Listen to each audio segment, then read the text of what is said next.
So, tell me a little bit about how you describe your style of. Uh, I would say we grew up in Houma, Louisiana, so they had a lot of Zydeco and Cajun influence where we were growing up, at the local festivals and everything. And of course, we had a lot of blues down there too, like people like Tab Benoit and even Kevin Kowicki. We had a lot of cats down there that we got to see play when we were young. So I think all those kind of styles rolled into one is kind of what it turned into. So, how old were you when you realized you wanted to do it, to be a musician? But professionally. Well, just at all. Usually most of us start out. We just are inspired by some music we hear or particular artist. And you sounded like you grew up with music all around. Yeah, absolutely. I started playing guitar when I was sometime between 10 and 12 years old. I'm not absolutely sure, but my dad gave me my first acoustic guitar, an old Alvarez, 70s model Alvarez. And listening to blues, it was probably Who are you listening to? well, that's what I was about to say. The first one was probably Clapton's Unplugged record, and I think that was in 1990 or 1989 or something like that. But and from there, I guess like a lot of people through Clapton, you find that get deeper into the blues. But I think that's where it started. Before that, I was listening to classic rock and even some contemporary rock from the time, Smashing Pumpkins, stuff like that. I know when I listened to Clapton in the '60s, when he was playing with Cream, I started working my way backwards from him. Right. Because I worked my way back to John Mayall's Blues Breakers with Eric Clapton, and then back to Robert Johnson. Right. And Clapton really, it's funny how he, for a lot of at least white kids in America, he got us focused on our roots music. Right, I'm one of them, and there was some Robert Johnson tunes on that record, I believe. There was a lot of old classic blues tunes that people probably had never heard of. So that sounds like you got you got started with that roots blues music. Yeah, I think initially it was I was kind of drawn towards the acoustic guitar, probably, I guess you'd call it Delta style. And then from there, then you find Clapton's other stuff, and then you find Freddie King and stuff like that, and it just kind of it grows from there. So. Oh yeah. Yeah. So have you ever were you always knowing you're going to be a blues guy basically, or did you have go in other directions at any point in time? Because I listened to you and you're really rooted in the very authentic roots of the music. When I decided that I was going to attempt to play as a career, I was already kind of pretty deep into the blues, and we were actually, me and my bass player were talking about this earlier, like, if you're going to make money playing music, this may not be the way to do it, but, Well, that's one of my questions actually was, how's the market for the music that you play? Is there an audience for it today? I think so. There's absolutely an audience, but that's what we were talking about. Like if you're in it for the money, maybe you're doing the wrong thing. So I think with a lot of blues artists, they do it because that's what's in them, or that's what they feel. It's not a monetary thing. Well, nobody minds making money. It's nice to make money. No, of course not.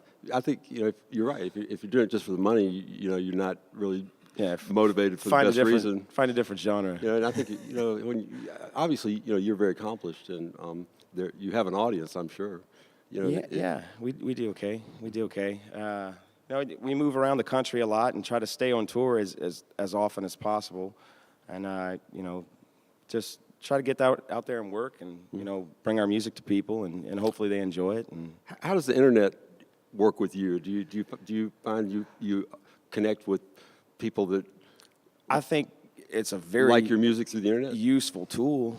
It's a useful tool. Let people know about where you're going to play. They can hear your music. I think it's almost necessary now, for promotion to have things like social media. Do you find that people who've only heard you through like YouTube, will approach you and say, "Man, I heard your YouTube, and I wanted to come hear you live"? Right. Yeah. At shows that'll happen from time to time. Where people just saw you on a video or something posted on social media, and they'll show up at the show, which I guess is what that whole thing is supposed to do. It's a promotional tool for us. So tell me about the music you're playing now? The music you'll be performing, the music you've been doing recently? We just recorded our last record. I think came out in 2000. I think it was last year, May of last year. So a record called "Honey for My Queen," and you know, it's kind of right in the same vein as what we're talking about earlier. You know, that blues, but kind of that South Louisiana roots kind of thing. And I got to do a song with Mr. James Johnson. So we did a song together, and we'll be doing that later on the stage later. But I wish he could be here to do it with us, but I don't think he's feeling too well at the moment. So how much of the music on that LP is original? I think all but one song, and I don't have it in front of me. I'm not going to remember what the cover was. Well, that's okay. That's okay. Yeah, so I try to write the music when I make a record, you know, and who knows? Maybe in the future I'll you know, next one maybe I'll pull out some covers, and who knows? Do you perform covers as part of your live set? Will you be doing any covers today? Yes, we will. But a lot of the covers that we do, you know, they're old blues songs. Kind of people may not even recognize them. I guess blues fans would If they're recognize blues them. aficionados, Yeah. they will. Which Yeah, I'm and sure then- you'll have some. Yeah, we'll do. You know, I think we're gonna close with "Black Magic Woman." I think that's the cover that maybe one of the only ones that people will recognize as something that I did not write. You know, yeah. Now, so did you listen a lot to the British blues people? The Yeah. early Fleetwood Mac with Peter Green. Yeah, absolutely. And in fact, I mean, like XM radio was kind of like, you know, that's like almost school for blues music. Oh yeah. I don't have it anymore, but back when I did have it, you know, Bill Wax was kind of doing the thing, and I mean, you could hear everything. And the little device you had on your console, you could save the song, so you could remember, like, man, I need to go back and listen to this, and it'd pull it back up. This is what you wanted to hear. So, I don't know, another technology, Facebook and XM radio. So, are there any contemporary artists that you listen to these days that speak to you? Yeah, Mostly older things, you know. Yeah, I kind of listen to older things, but I mean, I like Nathaniel Rateliff and the Night Sweats. yeah. I don't know if you've heard that. But Oh, yes, yeah, that's an amazing sure. band. Of course, Gary Clark Jr. is doing some really cool stuff now, and you know, I kind of listen to older stuff, or you know, my time with music is a lot of it's writing too. You know. Right, when you're doing a lot of music, you may not have so much time to spend listening to the stuff that's coming out. At least, Right, you right. know, I find that to be a challenge. Yeah. But, you know, there's a lot of older music that you're very rooted in, you're comfortable with it. Yeah, Yes. and finding time to listen too. You know, it's So, are you guys traveling? You touring? Where have you been recently? Where are you going? We just got back from, we did a tour up in the Midwest, and I believe we did Indiana, Missouri, and I won't remember offhand, but, you know, we moved around the Midwest a lot, and then we came home and did a couple shows for Mardi Gras back in South Louisiana, and then we took off and went down the Gulf Coast to Florida, down to Key West, and played down there, and came back up the East Coast. So, I mean, that was probably, I think it was a little bit over a month we were out, aside from Mardi Gras.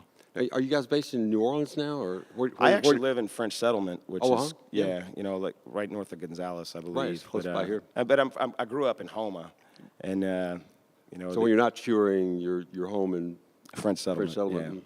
Yeah, which it just got kind of decimated by a Hammered. flood. Yeah. Oh yes, that's some probably material for songs in there somewhere. Well, we moved back into our house when I came home from Mardi Gras, and we got the studio back up and running, and the plan is to, you know, start recording some more music and try to get another record out within the year. That's the plan. Have you put out anything or considered putting anything out on vinyl? I'd like to. I mean, I think that Kind would of be come cool. back in pretty Yeah. pretty strong. I mean, Old school, I'd like to. a do real that. record. I got some friends that I still in a call band. everything an LP. You know, Right. I don't even call them CDs. I call them LPs. So. Well, I call CDs records, and Yeah, the records. Right, they're I like records, that. I guess. But yeah, I got some friends that do it. You know, they'll have, you know, the CD version, and of course it's, you can get it on iTunes or whatever, and then they'll press some records for people that want to have, that want to listen to it that way. And something about having a record, that you hold in your hand has a nice label or Right. some cover you get art. to read it and open it. It's Yeah, like a book. I miss that. Yeah, yeah. All the I was stuff we're right at talking the end about, of that. I mean, I remember, when records kind of went out, and then the little cassettes came in, yeah, 8-tracks. And then I remember when CDs came in, and you had the little Walkmans that It's like you a couldn't mini move. record. Yeah, you couldn't even move it or it'd skip, and yeah. So I remember when that happened. So you guys are looking to record when you get an opportunity. Yeah, as soon as possible. Like I said, where have you recorded previously? What? well, the last record we did at my house, and we spent a good bit of money on making sure we had good microphones, and basically learning the recording process. Because it's not an easy thing to do. No, there's a lot to it, but I guess the other side is what used to cost, $100,000 or more, Right. is reasonably affordable. Right. Yeah, and I think that's a good thing. It allows more artists to put out music that they may not have been able to do beforehand. So, has anyone picked up on your songs and covered them that you know? No, I bet they have. There's probably somebody out there playing some of it. I tried to get one to Gretchen Wilson one time. Remember Oh, yeah, powerhouse Redneck country Woman. singer? Yeah, and it didn't work That's a out. challenge, though. You can write some really good stuff, and not have somebody out there to cover it. That's a classic frustration of the songwriting. I mean, we're gonna cut. We We're should gonna play play him, them. though, We're gonna so- play them. So I guess that's Yeah, all right. Norman Ratliff's an example of somebody who took him a long time to get him where I think. Who's that? Norman Ratliff. Yeah. He's an a don't give up inspiration, I guess. Very cool. You struggle, and you can eventually make it if you're doing it for the right reason, which I think Norman is. Yeah. So, tell me about the guys in your band and how long y'all been together. And The band as it sits now, bands. They go through changes, but we got my bass player is my brother-in-law, Matt Chauvin. So I married his sister. He's sitting over there, Matt Chauvin.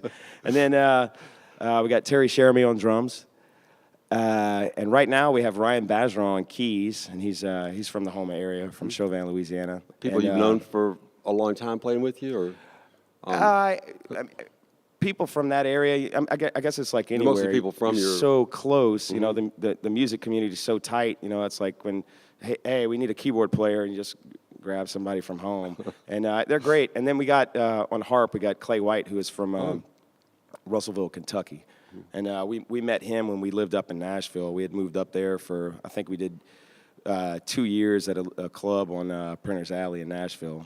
We did like Thursday, Friday, and Saturday night for a year and a half, 2 years, something like that. So tell me about a song or two that you're currently performing that that you really enjoy doing. That you're feeling it. I enjoy all of them, to be honest with you. I mean, there's probably some of them we perform better than others, but Well, usually as a guitar player, I'm looking forward to playing certain things. yeah, I like getting into like I said, the old blues stuff, like that 6/8 style where you can really talk with the instrument, and it kind of lends itself to being able to do some interesting things. But yeah, I mean, I enjoy playing. I mean, we wouldn't do it so much if it wasn't so enjoyable for us that time on stage, because there's a lot that goes into just getting to that moment to play. The driving and the booking and it's all that. all the stuff. Yeah. And finally, you get to get Right. and do it. Yeah, that 2 or 3 hours of happiness, and then the rest is all work. It is. It's work. It's all work. Yeah, people, don't realize you finish playing, you're not done. Right. So And if there's you no roadies. No, most of us don't have that luxury. Do we? But and even people, high quality people like you, maybe one of these days. One of these days. So if you could hear any artist, living or dead, who would you want to hear? Oh, that's a tough question. Well, Living we or gotta ask dead? tough questions here. I mean, of course, I'd like to hear Robert Johnson play. I mean, because there's I that might whole go with Robert Johnson. because there's that mystery about whether the record was sped up or Right. So what do you think? Do you think the record was sped up? Do you think that the way we always God. hear him with the higher pitched voice? I don't know. I mean, have you heard it slowed down? Yeah, I've heard it. I mean, it sounds like It's real different. it sounds more worldly, I guess. You know, like you hear it the way everybody hears it. You know, the records, and it seems impossible. You know, and you know, Clapton did that. He did that record Mr. with, Johnson. Yeah, me and Mr. Johnson. And then there was another one that came out after. I think it was kind of Yeah, he just has some video tutorials, you know, The where he acoustic demonstrates thing. like how hard it is to do Robert Johnson, Right. the way Robert Johnson did. But he it. had to get what's his name? The guy that played with Clapton. His dad wrote some of the tunes for Stevie Ray Vaughan. I'm not going to think of his name Yeah, right now. I know who you mean though. Anyway, they had to, they said they wanted to do it as authentic as possible to get close to what Robert Johnson was playing, and Clapton said that he had to get another guitar player in order to pull it off. So I mean, because Johnson, according to Clapton, would be playing like two rhythms at once. right? You know, Exactly. and I mean, you can hear that. Exactly. So even Clapton couldn't do that. Right. So maybe And when then you Clapton slow is- the thing down, I don't people know. don't kind of forget, you know, that Clapton really is an incredibly great guitar player. Yeah. Since, you know, he used that was all people used to think about him, but he still so for him to have difficulty recreating it, it must have been really hard. Right. So maybe it is sped up. I don't know. So Robert Johnson, yeah. So you get to see how he did it, and how is his voice, that husky voice? Or Yeah. Is that right. that high-pitched What was voice? it? Yeah. Yeah, I mean, because they both have a different, you know, appeal. Yeah. I'm partial to the one that I guess that we hear. You know, I don't know if it's sped up or not, but I guess I like that better. Well, yeah, I think I saw, you know, of course, I listened to all that stuff before I heard the slowed down version. And the slowed down version, you think, well, that's something different. That's not. It's almost like it's just a Right. different artist and a different song. Right. Regardless of what it is, it's great. Yeah, he was an incredible man. Sped up or You know, not, it's funny it's because great. I probably would have said Robert Johnson too. I'm not kidding. Yeah. Yeah. Of course, I got to see Jimi Hendrix a couple times. So. Well, yeah, I missed Yeah, that my one. bucket list of people I always wanted to see. You know, Right. so I've seen Jeff Beck. I've seen Jimi Hendrix. Yeah. Jimi Hendrix would probably be in there. If If somebody I hadn't I'd seen like to Jimi see. Hendrix, he would have been Yeah. up there with Robert Johnson.